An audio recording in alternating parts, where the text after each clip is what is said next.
আসসালামু আলাইকুম। সুপ্রিয় দর্শক, শুভেচ্ছা জানবেন। ইরানের সর্বোচ্চ ধর্মীয় নেতা আয়াতুল্লাহ আলী খামেনি এখন কেমন আছেন? তিনি এখন কোথায় আছেন? এটি জানার কৌতূহল অনেকের রয়েছে। সর্বশেষ আমি ইরান ইন্টারন্যাশনাল নামে একটা পত্রিকায় দেখলাম যে তারা খবর করেছে আয়াতুল্লাহ আলী খামেনি ইরানে আছেন, কিন্তু তিনি তার অফিস করছেন না বা তার যে বাসভবন সেখানে তিনি বসবাস করছেন না। তাহলে তিনি কোথায় বসবাস করছেন? তিনি চলে গেছেন মাটির নিচে ভূগর্ভস্থ একটা আশ্রয় কেন্দ্রে, মানে একটা নিরাপদ জায়গায় তিনি চলে গেছেন। তাহলে আয়াতুল্লাহ আলী খামেনি তো ইরান প্রশাসনের সর্বোচ্চ ব্যক্তি। সবকিছু তিনি অ্যাপ্রুভ করেন, টিকমার্ক দেন, মানে অনুমোদন করেন। তাহলে এই কাজগুলো কে করছে? কিভাবে চলছে? তিনি অনুমোদন দিচ্ছেন, কিন্তু সমন্বয় করছেন আয়াতুল্লাহ আলী খামেনির ছেলে। তিনি তার অফিসের যে কাজগুলো আছে সেই কাজগুলোকে সমন্বয় করছেন। কেন আয়াতুল্লাহ আলী খামেনিকে এই ভূগর্ভস্থ নিরাপত্তা কেন্দ্রে চলে যেতে হলো, যা অনেকগুলো টানেল দিয়ে সংযুক্ত বলে গণমাধ্যমগুলো জানাচ্ছে? কারণ হলো যে আমেরিকার যেই রণতরী আব্রাহাম লিঙ্কন, যা যুদ্ধ বিমানকে বহন করে, যা একসঙ্গে 70 থেকে 100টির মতো হেলিকপ্টার এবং যুদ্ধ বিমানকে বহন করতে পারে, তাতে 5,000-এর মতো মার্কিন সেনা রয়েছে। এটিকে আপনারা একটা ছোটখাটো ক্যান্টনমেন্ট বলতে পারেন।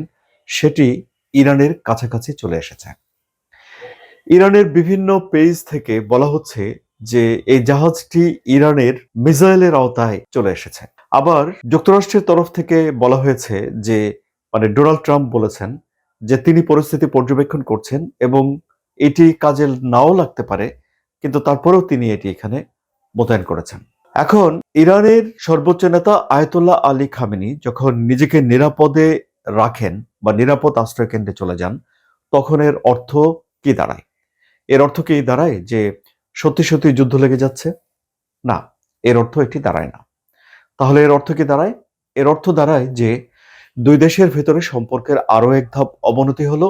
ইরান পরিস্থিতিকে ঘিরে যা হচ্ছে সেটি যে খুব ভালোর দিকে যাচ্ছে তা নয়। এখনই যুদ্ধ শুরু হচ্ছে না, কিন্তু বড় ধরনের একটা উত্তেজনা, একটা ঝুঁকি সেখানে রয়েছে। এখন এই ঝুঁকি, কি কি ঝুঁকি সেখানে রয়েছে? প্রথমত ঝুঁকি হলো যে ডোনাল্ড ট্রাম্প বলেছেন যে ইরানে নতুন নেতৃত্ব দরকার। তাহলে নতুন নেতৃত্ব দরকার মানে হলো যে ইরান প্রশাসনের সর্বোচ্চ ব্যক্তি হিসেবে আয়াতুল্লাহ আলী খামেনিকে যুক্তরাষ্ট্র দেখতে চায় না বা ডোনাল্ড ট্রাম্প দেখতে চান না। এখন সে দেশে যেই আন্দোলন হলো খামেনি সরকারের বিরুদ্ধে, সেই আন্দোলনকে দমন করেছে ইরান সরকার। বিক্ষোভ সেখানে শেষ হয়েছে, কিন্তু এই বিক্ষোভ অনেক কিছু বদলে দিয়েছে বলে ব্যাখ্যা করা হচ্ছে। এই যেমন ধরুন 12 দিনের যে একটা যুদ্ধ হয়েছিল, সেই যুদ্ধের পরে ইরানের জনগণ দেশপ্রেমে উদ্বুদ্ধ হয়েছিল। তারা বিদেশি আগ্রাসনের বিরুদ্ধে একটা অবস্থান নিয়েছিল। ফলে এবারে যখন বিক্ষোভ হলো, তখন এই বিক্ষোভে বিদেশিদের প্ররোচনায় বিক্ষোভকারীরা নেমেছে, এরকম কথা ইরান সরকারের তরফ থেকে বলা হয়েছে। এবং এই বিক্ষোভের পেছনে ডোনাল্ড ট্রাম্প পার্সোনালি, যুক্তরাষ্ট্র এবং ইসরায়েল রয়েছে বলে ইরান সরকারের তরফ থেকে দাবি করা হয়েছে। এখন যারা ইরানকে ঠিক পছন্দের তালিকায় রাখেন না, এমন যে বিশ্লেষক যারা রয়েছেন, তারা এর ব্যাখ্যা করে বলছেন যে যারা তখন যে দেশপ্রেমে উদ্বুদ্ধ হয়ে খামেনি সরকারের প্রতি আকণ্ঠ সমর্থন দিয়েছিল, এখন দেশের ভিতরে এই বিক্ষোভ, হতাহত, এই টার্মোয়েলের ঘটনার পর খামেনি সরকারের প্রতি তাদের কতটুকু আকণ্ঠ সমর্থন থাকবে সে নিয়ে তারা নানা রকম প্রশ্ন তুলছে। এটি গেল বিক্ষোভ, সে দেশের আভ্যন্তরীণ একটা ব্যাপার সেটি। তারপরে যেটি ব্যাপার সেটি হলো যে আয়াতুল্লাহ আলী খামেনির পরিবর্তে যদি অন্য কেউ আসে তাহলে সেটি সরকার পরিবর্তন হয়।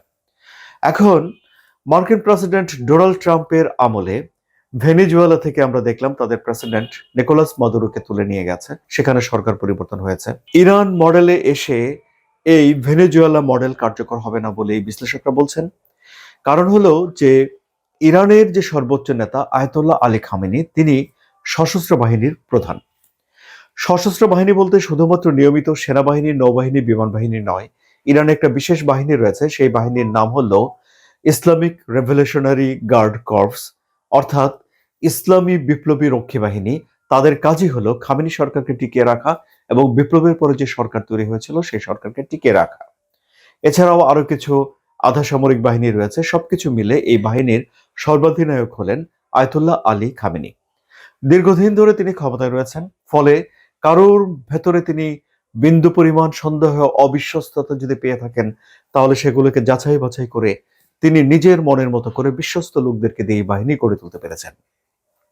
এমনকি বিভিন্ন গণমাধ্যমে যেসব খবর প্রকাশ হয়েছে তা থেকে জানানো হচ্ছে যে এইসব গার্ডগুলোতে এবং সামরিক বাহিনীতে যারা কাজ করে তাদের জন্য আলাদা বাসস্থান রাখা হয়েছে। তাদের পরিবারের লোকজনের জন্য খুব ভালো থাকা খাওয়ার সুবন্দোবস্ত করা হয়েছে। এর আবার ভিন্ন রকম ব্যাখ্যা হয়েছে, সেটি হলো যে তাদেরকে আলাদা রাখা মানে হলো বিচ্ছিন্ন রাখা, আলাদা রাখা মানে হলো নজরদারির ভিতরে রাখা, আলাদা রাখা মানে হলো যে অনুগত রাখা, এটিও বলা হয়েছে। ফলে আয়াতুল্লাহ আলী খামেনিকে রক্ষা করার জন্য সে দেশের সশস্ত্র বাহিনী সন্দেহাতীতভাবে ঝাঁপিয়ে পড়বে এবং সর্বোচ্চ ত্যাগ করবে, সর্বোচ্চ চেষ্টা করবে, এটি আমরা ধরে নিতে পারি।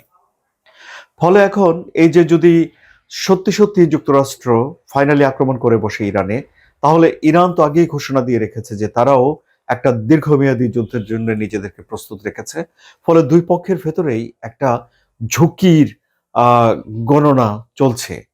আবার ধরুন কিছু কিছু বিষয়, যেমন স্টারলিংকের ইন্টারনেট বা এসব বিষয়গুলো ইরানের উপরে কাজ করছে না, ইরান ইন্টারনেট বন্ধ করে রেখেছে।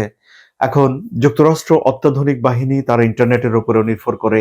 এরকম নানান বিষয়, ইরানের ভৌগোলিক বিষয় সবকিছু মিলে টিলে এখন ঠিক দুই পক্ষের কেউই চরম হুমকি দিলেও যুদ্ধ ঠিক শুরু করে দেওয়ার অবস্থাতে নেই।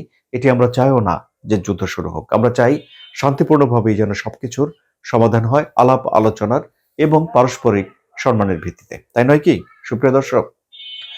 কিন্তু এখন দেশের সশস্ত্র বাহিনীর যখন নিরঙ্কুশ সমর্থন এবং সাপোর্ট আয়াতুল্লাহ আলী খামেনি পেয়েছেন, তখন তিনি নিরাপদে থেকে, আন্ডারগ্রাউন্ডে থেকে হলেও তিনি তার সরকার পরিচালনা করতে পারছেন বা সরকার পরিচালনা করতে পারবেন। কিন্তু তারপরেও একটা দেশের সর্বোচ্চ নেতা যখন তার স্বাভাবিক জীবন থেকে সরে গিয়ে নিরাপদ আশ্রয় কেন্দ্রে চলে যেতে হয়, এই খবর প্রকাশিত হওয়ার পর এটি একটাই বার্তা দেয়, সেটি হলো পরিস্থিতি আসলে খুব একটা ভালো নয়। আপনাদের কি মনে হচ্ছে সুপ্রিয় দর্শক? আপনাদের মতামত শুনি, কমেন্ট করুন। আলোচনা যদি ভালো লাগে তাহলে সাবস্ক্রাইব করে এই চ্যানেলের সঙ্গে থাকুন। ধন্যবাদ।